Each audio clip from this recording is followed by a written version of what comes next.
We invite you to subscribe to Mystic Post TV on YouTube. Thank you.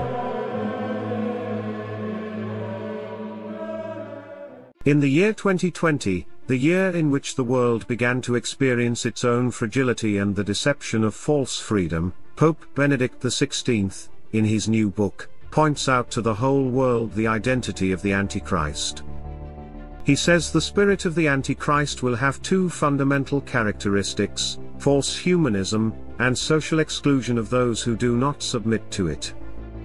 What few people are aware of is, Our Lady at Medjugorje, in the early days of the apparitions, revealed a prophecy to the visionaries that speaks precisely to Pope Emeritus' description of the spirit of the Antichrist, a spirit that is now beginning to rule the world.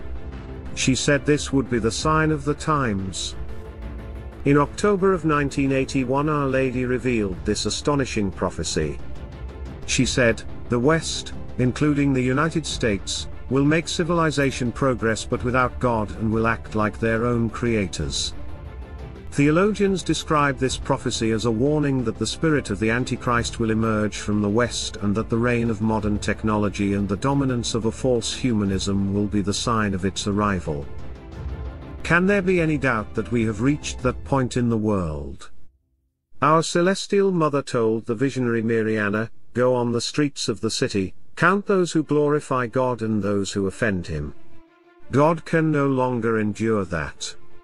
In an historical homily on July 3, 2020 in Medjugorje, Father Ivan Duganzik spoke of Pope Benedict's concerns within the context of Our Lady's prophecy, saying to those gathered at Mass, "Our Holy Father, Benedict XVI, in the last chapter of his new book, described the spiritual stage of this world today, with great seriousness.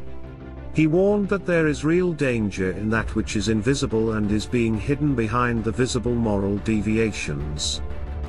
Modern society at the moment is in the face of forming an anti-Christian credo, and opposing this credo is punished with social excommunication.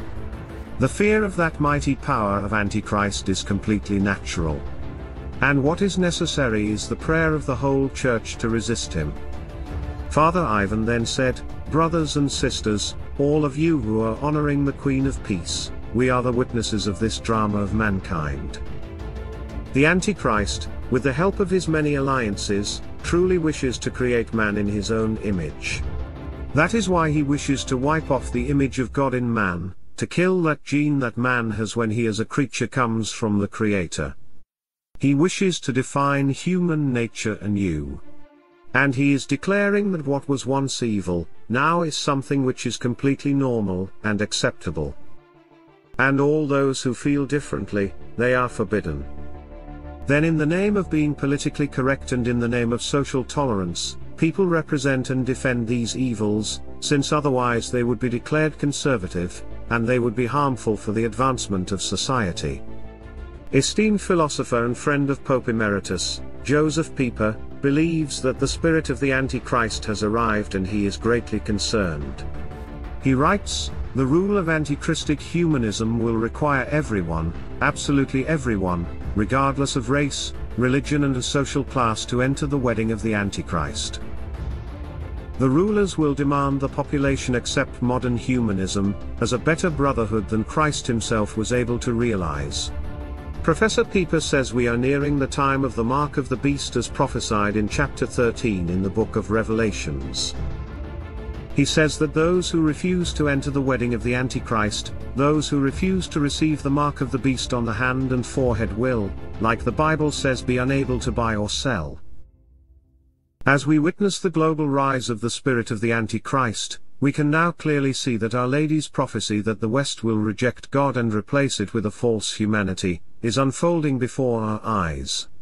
We have reached the time of the secrets.